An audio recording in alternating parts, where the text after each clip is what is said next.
तुमच्या आमच्या सर्वांची बहीण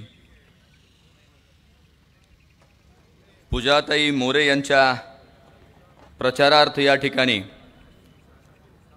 मंचावरती या महाराष्ट्राचं काळीज, महाराष्ट्रातील सर्व बहुजन समाजाचं आराध्य दैवत, जननायक छत्रपती युवराज संभाजीराजे, माझ्या पक्षाचे सरचिटणीस डॉक्टर धनंजयजी जाधव, दलितांचा या महाराष्ट्राचा आवाज दीपकभाई केदार, राज्याचे उपाध्यक्ष आप्पासाहेब कुडेकर पाटील, धाराशिवचे जिल्हाप्रमुख महेश भैया गवळी आणि मंचावरील सर्वच उपस्थित मान्यवर, खऱ्या अर्थानं या गेवराई मतदारसंघाचा चेहरा मोहरा बदलण्यासाठी उपस्थित सर्व माझ्या मतदारांचं, भगिनींचं आणि या ठिकाणी आलेल्या सर्व मातब्बरांची जिरवण्यासाठी आलेल्या सर्व या समोर मतदार बंधूंचं मी स्वराज्य पक्षाच्या वतीनं सहर्ष स्वागत करतोय। ज्या पद्धतीनं महाराणी ताराबाई प्रस्थापितांच्या विरुद्ध लढल्या, ज्या पद्धतीनं राजमाता जिजाऊ महासाहेब प्रस्थापितांच्या विरोधामध्ये लढल्या, सावित्रीमाई अहिल्यादेवी होळकर ज्या पद्धतीनं या प्रस्थापितांच्या विरोधामध्ये लढल्या, त्याच पद्धतीनं या गेवराई मतदारसंघामध्ये इथं असलेल्या प्रस्थापितांच्या विरोधामध्ये लढणारी रणरागिणी म्हणजे तुमची आमची सर्वांची भगिनी पूजाताई मोरे आहे। या ठिकाणी प्रचंड मोठी घराणेशी आहे राजेसाहेब। एक पंडित जातो आणि दुसरा पंडित येतो। पंडितांचं जरा क्रेडिट संपलं की त्यांचा मेहुणा उभा राहतो, म्हणजे एक पंडित गेला दुसरा पंडित आला, पंडित गेला पुन्हा मेहुणा आला। अरे किती दिवस ही घराणेशाही चालणार आहे तुमची?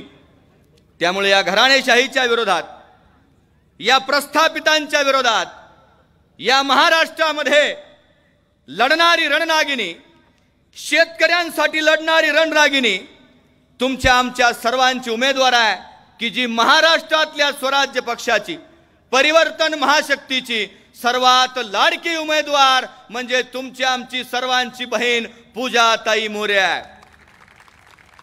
ही घराणेशाही झाली। एक पंडित गेला दुसरा पंडित आला, पुन्हा पवार आला। या मतदारसंघानं कॅबिनेट मंत्रीपद भोगली, पण या मतदारसंघामध्ये मेडिकल कॉलेज आलं नाही, एकही इंजिनिअरिंग कॉलेज आलं नाही, डिप्लोमा कॉलेज आलं नाही, डेंटल कॉलेज आलं नाही। या मतदारसंघानं MIDC कधी पाहिली नाही। एवढ्या दिवस मंत्रीपद भोगून सुद्धा या लोकांना, या प्रस्थापित आमदारांना, खासदारांना इथल्या लोकांच्या रोजगाराचा प्रश्न मिटवता आला नाही, पाण्याचा प्रश्न मिटवता आला नाही। जे राजेसाहेबांनी आता ज्या धान्यांची पूजा केली, कपास असेल, सोयाबीन असेल, ऊस असेल, याचा हमीभाव कधी सुद्धा इथल्या शेतकऱ्यांना मिळाला नाही। उलट ज्याचा कारखाना ज्या पंडितांचा आहे, त्या कारखान्याच्या लोकांनी एक दीड वर्ष झाल्यावर महाराष्ट्रातला सगळ्यात कमी भाव इथल्या ऊसाला इथल्या पंडितांनी दिलाय। त्यामुळे या सगळ्यावरती एकच उपाय सध्याच्या कालखंडामध्ये आहे। या गेवराई मतदारसंघाचा चेहरा मोहरा बदलण्यासाठी तुम्ही आम्ही सर्वांनी मिळून आपल्या पूजाताईंच्या, महाराष्ट्र स्वराज्य पक्षाच्या आणि परिवर्तन महाशक्तीच्या पेनची नीब, सप्त किरणांसह पेनची नीब या चिन्हाच्या समोर प्रचंड बहुमतानं, या पेनच्या नीब या 6 नंबरच्या बटनाच्या समोर बटन दाबून प्रचंड बहुमतानं विजय करावा। कारण ही शेतकऱ्याची कन्या, ही बहुजनांची कन्या आपल्याला विधानसभेमध्ये पाठवायची आहे। आपल्या इथल्या सगळ्या अन्नधान्यांना विक्रमी अशा पद्धतीचं अन्नधान्याला भाव मिळवून द्यायचा आहे, इथल्या शेतकऱ्यांना पीक विमा मिळवून द्यायचा आहे, मराठ्यांना आरक्षण मिळवून द्यायचं आहे। त्यामुळे आरक्षण मिळवून देण्यासाठी आपल्याला विधानसभेमध्ये आवाज घुमवायचा असेल तर आपल्याला पूजाताईंना विधानसभेमध्ये पाठवावंच लागणार आहे। तुम्हाला मला सर्वांना माहिती असेल, पाठीमागच्या 6 महिन्याखाली मनोजदादा जरांगे पाटलांच्या नेतृत्वामध्ये प्रचंड मोठं आंदोलन या ठिकाणी उभा राहिलं आणि या राज्याचे मुख्यमंत्री एकनाथराव शिंदे साहेबांनी त्या ठिकाणी प्रचंड मोठ्या सभेमध्ये छत्रपती शिवाजीराजांची जाऊन शपथ घेतली. असो जाऊन स्टेज सोडून जाऊन शपथ घेतली आणि म्हणाले की छत्रपती शिवाजीराजांच्या शपथ, मी छत्रपती शिवाजीराजांची शपथ घेऊन सांगतो, मराठ्यांना आरक्षण मी देणार म्हणजे देणार. असा हा फसवा मुख्यमंत्री आपल्याला मिळाला आणि वरून पत्रकार परिषदेमध्ये हा मुख्यमंत्री आपल्याला काय म्हणतात, अजितदादा होते, देवेंद्र फडणवीस साहेब होते आणि यांच्या सभेमध्ये पत्रकार परिषदेला जाताना हे काय म्हणतात की चला आरक्षणावरती आपण आता बोलून मोकळं होऊ. मुख्यमंत्री एकनाथ शिंदे काय म्हणतात, आरक्षणावरती फक्त आपण बोलून मोकळं होऊ, आरक्षण मिळो नाहीतर ना मिळो.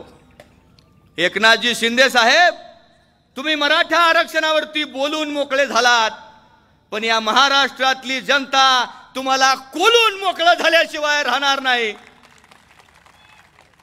त्याच्या अगोदर देवेंद्र फडणवीस साहेब पाठीमागच्या 5 वर्षाखाली म्हणाले की महाराष्ट्रातल्या धनगर समाजाला पहिल्या अधिवेशनामध्ये आरक्षण आम्ही देतो.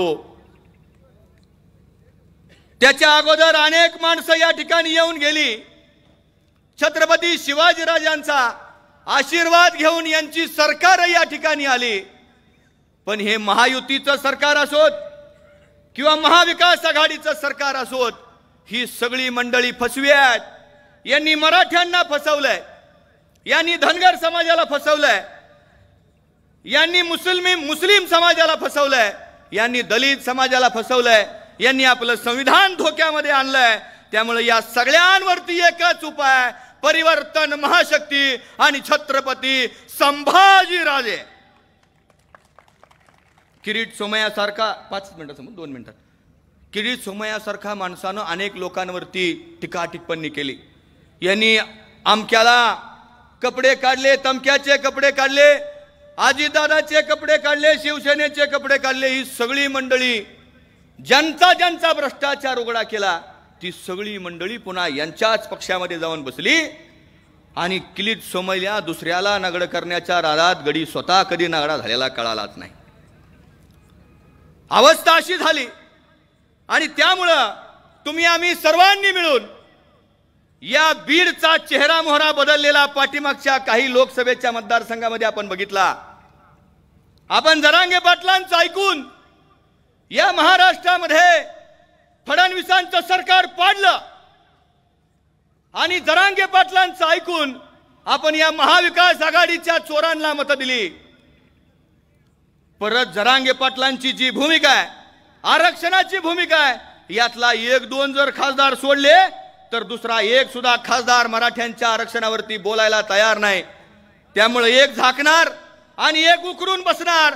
त्याच्यामुळे आता नो महाविकास आघाडी, नो महायुती. आता फक्त या महाराष्ट्राच्या समोर एकच पर्याय आहे, ज्याचं नाव आहे परिवर्तन महाशक्ती आणि फक्त संभाजीराजे. आणि म्हणून कारण आपण संभाजीराजांच्या सोबत आहोत, कारण संभाजीराजे हे कोण आहेत, या छत्रपती शिवाजीराजांचं रक्त आहे. संभाजीराजे कोण आहेत, संभाजीराजे हे राजर्षी छत्रपती शाहू महाराजांचं रक्त आहे. संभाजीराजे कोण आहेत, संभाजीराजे म्हणजे महाराणी ताराबाईंच्या रक्त आणि विचारांचा वारसदार आहे. त्यामुळे संभाजीराजांचं शिवाजीराजांचं रक्त कधीही बदनाम होणार नाही. संभाजीराजांचा विचार कधीही बेईमान होणार नाही. संभाजीराजे कधीही गद्दार होणार नाहीत. संभाजीराजे कधीही बी टीम म्हणून वावरणार नाहीत. कारण संभाजीराजे कधीही तुमच्या समोर झुकणार नाही, संभाजीराजे तुमच्या समोर वाकणार नाहीत. त्यामुळे तुमचा आमचा सर्वांचा एकच पर्याय आहे, फक्त संभाजीराजे. आणि या संभाजीराजांच्या विचाराची तुमच्या आमची सर्वांची लाडकी बहीण पूजाताई मोरे यांना विक्रमी मतानं आपण महाराष्ट्राच्या विधानसभेमध्ये पाठवाल एवढी विनंती तुम्हा सर्वांना करतो आणि थांबतो. जय जिजाऊ, जय शिवराय, जय भीम.